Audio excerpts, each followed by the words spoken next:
बार फिर चर्चा में है राष्ट्रपिता महात्मा गांधी का हत्यारा। एक बार फिर सुर्खियों में है नाथूराम गोडसे। 15 नवंबर को मुंबई से सटे नवी मुंबई में गोडसे के सम्मान में शौर्य दिवस के आयोजन के बाद बीजेपी के सांसद साक्षी महाराज ने नाथूराम गोडसे को देशभक्त बताया है और अब उनके बयान से उठे विवाद ने पूरे देश में फैला दी है सनसनी। आखिर 66 साल पहले नाथूराम गोडसे ने कैसे की थी बापू की हत्या? देखिए हत्यारे गोडसे की पूरी कहानी।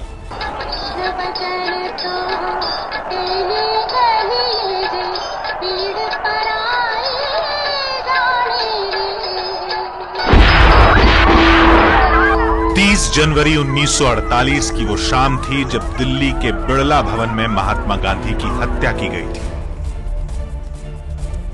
महात्मा गांधी की हत्या की साजिश के तार पुणे से लेकर मुंबई और ग्वालियर तक जुड़े हुए थे। बापू की हत्या की ये पहली कोशिश नहीं थी, लेकिन 30 जनवरी को हत्यारे अपने मंसूबे में कामयाब हुए और बापू की हत्या कर दी।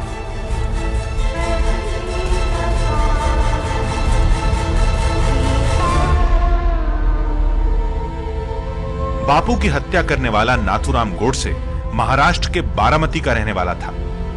हत्या के बाद 39 साल की उम्र में गोडसे को 15 नवंबर 1949 को फांसी की सजा दी गई। हिंदू महासभा से जुड़े गोडसे ने साथियों के साथ मिलकर हत्या की साजिश पहले से ही तय कर रखी थी।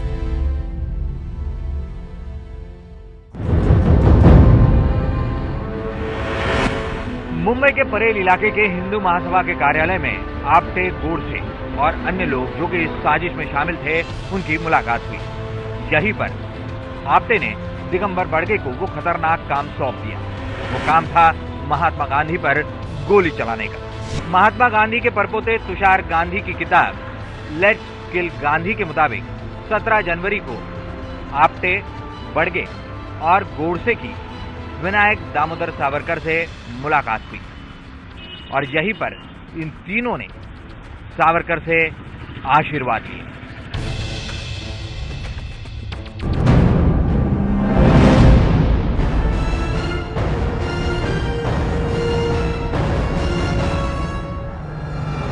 दिल्ली के कनॉट प्लेस के मरीना होटल से यह गिरोह टुकड़े टुकड़े में निकल पड़ा। महात्मा गांधी की हत्या की योजना बन चुकी थी। हर किसी का रोल तय हो चुका था। 2 लोग टांगे से बिड़ला भवन के लिए निकले तो 4 लोगों ने रीगल सिनेमा के पास से टैक्सी की और बिड़ला भवन के पिछले गेट के पास पहुंच गए। लगभग इसी गेट के आसपास आकर सभी लोग जुटने लगे। उन्होंने इस गेट पर तैनात चौकीदार छोटू राम को 10 रुपए रिश्वत देकर भीतर घुसने की कोशिश भी की। मकसद था जिस स्टेज से महात्मा गांधी भाषण देते हैं उसके पीछे जाकर फायर करना और हैंड ग्रेनेड फेंकना। लेकिन आसपास जमा लोगों की भीड़ देखकर बड़गेट डर गया। इस बीच मदनलाल पाहवा ने दीवार में विस्फोटक लगा दिया। पीछे का गेट छोड़कर अब ये 7 लोग आगे की तरफ आ गए। महात्मा गांधी का भाषण शुरू हो चुका था। पाहवा ने दीवार पर रखे विस्फोटक में धमाका करवा दिया। ये जगह महात्मा गांधी से सिर्फ 75 फीट दूर थी। आसपास हलचल मच गई। तय कार्यक्रम के मुताबिक बड़गे को इस हलचल का फायदा उठाना था, लेकिन वो तो अपने हथियार पहले ही गाड़ी में रख आया था। बाकी में से किसी की भी यह हिम्मत नहीं हुई कि वो महात्मा गांधी पर गोली चला सके या ग्रेनेड फेंक सके। पहली नाकाम कोशिश को 5 दिन बीत चुके थे। एक साजिशकर्ता को छोड़ बाकी सभी खुले घूम रहे थे।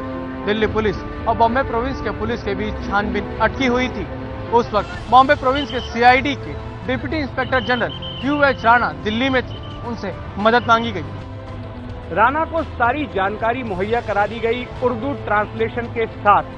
अब आपटे और गोडसे का खेल ज्यादा दिनों का नहीं बचा था। ये तुरंत कार्रवाई का वक्त था, लेकिन हुआ इससे उल्टा। राणा ने मुंबई फ्लाइट से जाने के बजाय ट्रेन से जाना तय किया और महात्मा गांधी के दुश्मनों को कुछ और वक्त मिल गया।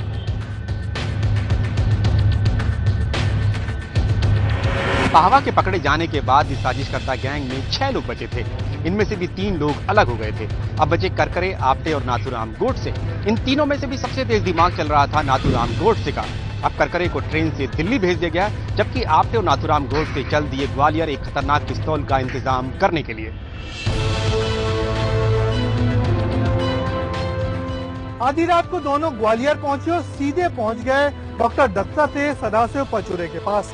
पेशे से डॉक्टर लेकिन हिंदू राज सेना के करता महात्मा गांधी के परपोते तुषार गांधी की किताब लाइट स्किल गांधी के मुताबिक गोडसे ने बिना किसी झिझक के गांधी को मारने की अपनी योजना सुना दी और साथ में रख दी फरमाइश एक जानलेवा पिस्तौल की।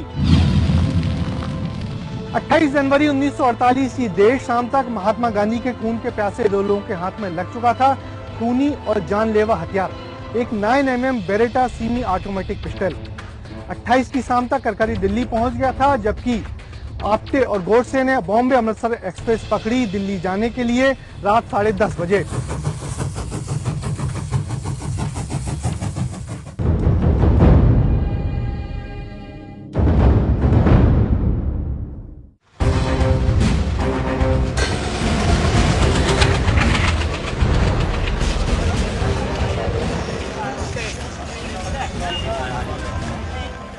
ट्रेन लेट थी, दोनों दोपहर को दिल्ली पहुंचे।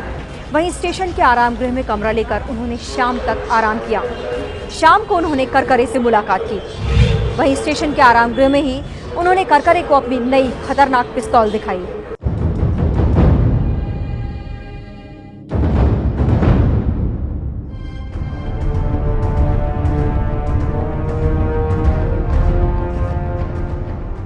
शाम को तीनों चांदनी चौक में टहलने निकले। यहीं पर गोडसे ने अपनी तस्वीर खिंचवाई। वो अपने आप को हीरो मान रहा था। उसके मुताबिक वो देश के लिए बहुत बड़ा काम करने जा रहा था, लेकिन उसे यह एहसास नहीं था कि उस दिन वो भारत ही नहीं बल्कि इंसानियत का भी सबसे बड़ा दुश्मन बनने वाला है।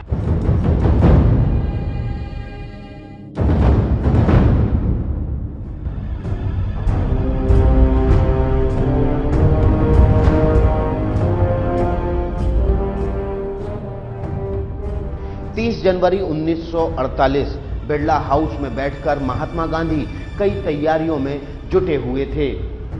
वो कांग्रेस को खत्म कर जनसेवक संघ बनाना चाहते थे, जिसमें नेता जनता के सेवक हों। साथ ही उनके ऊपर एक बड़ी जिम्मेदारी और थी, और वो जिम्मेदारी थी नेहरू और पटेल के बीच बढ़ते मनमुटाव को खत्म करना। शाम 4 बजे पटेल गांधी से मिलने आने वाले थे। ताज्जुब की बात यह है कि सरदार पटेल और नेहरू के बीच उन दिनों झगड़ा चल रहा था, क्योंकि बतौर प्राइम मिनिस्टर नेहरू के ऊपर यह इल्ज़ाम सरदार पटेल ने लगाया था कि वो उनके मामले में, उनके मंत्रालय में दखल करते थे, और सरदार को नज़रअंदाज करके वो गृह मंत्रालय के सचिवों और दूसरे लोगों से को ऑर्डर्स दिया करते थे और उनसे अपना काम करवाया करते थे।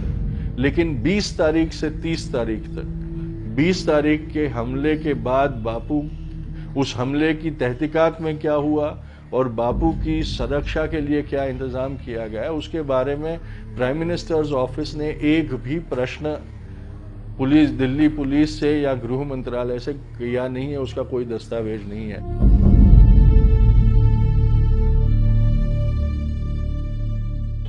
वहीं पुरानी दिल्ली रेलवे स्टेशन पर तीनों महात्मा गांधी की हत्या की साजिश को अंतिम रूप दे रहे थे। करकरे और आप्टे तो गोडसे के लिए बुर्का लेने चांदनी चौक तक चले गए, ताकि गोडसे बुर्का पहनकर गोली चला सके। करकरे और आप्टे ने दोपहर को ब्यौरा किया था, रेकी की थी बिरला हाउस की, और गोडसे ने सुबह में रेकी की थी बिरला हाउस की। ये अपने आप को आश्वासन दिलाने के लिए कि कोई बंबई या पुणे का पहचान वाला पुलिस वाला है नहीं वहां पर। हत्यारों को यह दहशत थी, लेकिन पुलिस को इसकी बिल्कुल परवाह नहीं थी। अगर बंबई या पुणे का कोई पुलिस वाला अगर होता उधर, तो उन्होंने इन तीनों को जरूर पहचान लिया होता। तीनों को अंदाजा था कि वो जो करने वाले हैं उससे इतिहास बदलने वाला है, पर शायद इस बात का नहीं कि वो इतिहास को बिगाड़ने वाले हैं।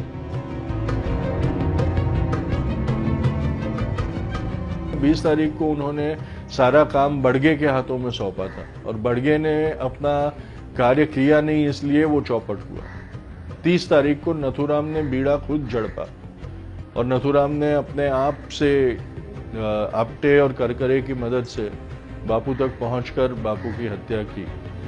पुलिस को इतनी सारी जानकारी होने के बावजूद वो बापू की हत्या रोक न पाए। उन्होंने ये कारण दिया कि बापू ने हमको उनकी सुरक्षा करने से मना कर दिया था।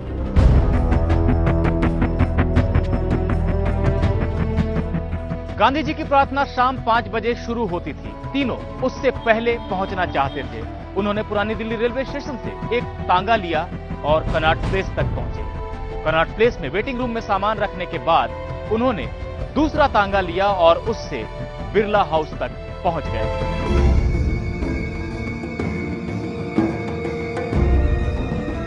तीनों लोग लॉन में पहुंच चुके थे। गोडसे के हाथ में बंदूक थी और गोडसे को कवर करने के लिए दो लोग उससे 2 कदम की दूरी पर पीछे खड़े हुए थे। मकसद था गोडसे को रोकने की कोशिश को नाकाम करना। लेकिन वक्त बीत रहा था। कभी ना लेट होने वाले बापू आज लेट हो रहे थे। इस बीच महात्मा गांधी सरदार पटेल के साथ अपने कमरे में थे। उन्हें कुछ समझा रहे थे। नेहरू और पटेल के बीच की दूरियां मिटाने की कोशिश कर रहे थे। तभी उन्हें याद आया कि उन्हें देर हो रही है। शाम 5:15 बजे वो अपने कमरे से बाहर निकले और प्रार्थना के लिए इसी रास्ते पर चले जिसमें आज उनके पैरों के निशान बने हुए हैं। गोडसे ठीक उसी जगह खड़ा हो गया जहां से महात्मा गांधी को गुजरना था। उसी गोडसे के सामने से महात्मा गांधी को मंच पर चढ़ना था। महात्मा गांधी आभा और मनु के कंधे पर हाथ रखे आगे बढ़ रहे थे। जनता के बीच आकर उन्होंने दोनों हाथ जोड़े। तब तक वो गोडसे के बिल्कुल सामने आ गए थे।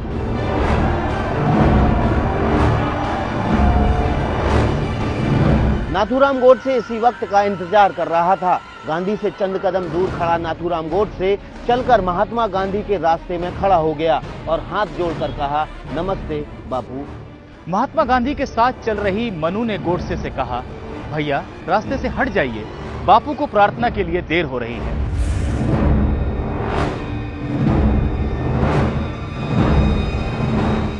इससे पहले कि मनु अपनी बात पूरी कर पाती, गोडसे ने धक्का दिया और महात्मा गांधी पर बंदूक तान दी। एक के बाद एक 3 गोलियां महात्मा गांधी के शरीर पर दाग दी गईं। 2 गोलियां 78 साल के महात्मा गांधी के बदन को भेदती हुई निकल गई। एक गोली उनके शरीर में ही अटक गई। 78 साल के महात्मा गांधी के मुंह से निकला, हे राम। राजा पतित पावन सीताराम।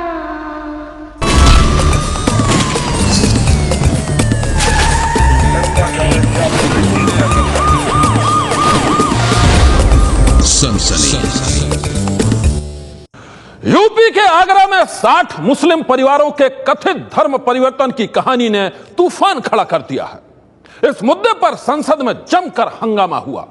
विरोधी दलों ने केंद्र सरकार पर निशाना साधा तो सरकार ने भी अपनी सफाई दी। और इसी बीच सामने आई है धर्म परिवर्तन के रेड कार्ड की वो कहानी जिसने विवादों के इस तूफान को और भी गहरा कर दिया है। यूपी के आगरा में लालच देकर 60 मुस्लिम परिवारों के कथित धर्म परिवर्तन की इन तस्वीरों ने विवादों का तूफान खड़ा कर दिया। करना छोड़ दीजिए, अगर इसको भी नहीं होगा स्थान तो कहां चर्चा करना है। धर्म परिवर्तन की ये तस्वीरें जब से लोगों के सामने आई हैं, केंद्र की बीजेपी सरकार विरोधियों के निशाने पर है। और अब इसी मुद्दे पर एक चिट्ठी के खुलासे ने पूरे देश में फैला दी है सनसनी। एक चिट्ठी जिससे फैली है सनसनी, एक चिट्ठी जिससे हुआ है सनसनीखेज खुलासा। और वो खुलासा है धर्म परिवर्तन के रेट कार्ड का। मुस्लिम से हिंदू बनाने का रेट 5 लाख, ईसाई से हिंदू बनाने का रेट 2 लाख। चौंकिए नहीं, ये धर्म परिवर्तन का रेट कार्ड है। ऐसा रेट कार्ड जिसके बारे में आपने पहले कभी नहीं सुना होगा। और अब इसी रेट कार्ड की कहानी से फैली है सनसनी। जी हां, धर्म परिवर्तन के इस अनोखे रेट कार्ड का खुलासा हुआ है इस चिट्ठी के सामने आने के बाद। और यह चिट्ठी लिखी है राजेश्वर सिंह नाम के इस शख्स ने। एक ऐसे शख्स ने जो धर्म जागरण समिति के पश्चिमी यूपी के प्रमुख हैं। आरोप है कि इनके ही संगठन ने सोमवार को आगरा में लालच देकर 60 मुस्लिम परिवारों का धर्मांतरण करवाया और फिर पूरे देश में विवादों का तूफान खड़ा हो गया। धर्म जागरण समिति का अगला लक्ष्य 25 दिसंबर को अलीगढ़ में 15,000 लोगों का धर्म परिवर्तन करवाना है और इसी लक्ष्य को पूरा करने के लिए राजेश्वर सिंह ने ये चिट्ठी लिखी है। लेकिन इस चिट्ठी में जिस तरह से धर्म परिवर्तन के रेट कार्ड का खुलासा हुआ है, उसकी कहानी बेहद ही चौंकाने वाली है। पीली चिट्ठी में कार्यकर्ताओं को तन मन धन से लगने के लिए आगाह किया है, तैयार रहने को कहा है। उसमें जो जिले का खर्चा आएगा वो 2 लाख रुपए ईसाई परियोजना पर प्रति साल और 5 लाख रुपया इस्लामिक परियोजना पर प्रति साल, इसके धन को जुटाने का काम दिया है। धर्म जागरण समिति राजेश्वर सिंह की लिखी इस चिट्ठी को उस पीली चिट्ठी की तरह बता रही हैं जैसे कि शादी से पहले भेजी जाती है। इस चिट्ठी में कार्यकर्ताओं को तन मन धन से जुटने का आग्रह किया गया है। चिट्ठी में लिखा है, गत वर्ष 20 जिलों में परावर्तन के कार्यक्रम हुए। लगभग 40,000 लोगों की घर वापसी हुई। इसमें 2,000 मुस्लिम थे। 2014 में गत वर्ष से अधिक ईसाई एवं मुसलमानों की घर वापसी करनी है। इस वर्ष 50 से अधिक कार्यक्रम करने हैं और पूरे वर्ष में 1 लाख ईसाई एवं मुसलमानों की घर वापसी करनी है। इस चिट्ठी के सामने आने के बाद जब पत्रकारों ने राजेश्वर सिंह से धर्म परिवर्तन के रेट कार्ड पर सवाल पूछा तो वो भड़क गए और तो और राजेश्वर सिंह तो पत्रकार से ही चंदा मांगने लगे। धर्म जागरण समिति के पश्चिमी यूपी के प्रमुख राजेश्वर सिंह की इन बातों को सुनकर आप कुछ भी सोचें। उनकी लिखी चिट्ठी ने धर्म परिवर्तन के मुद्दे को और भी गर्म कर दिया है और अब इस पर मचा है घमासान।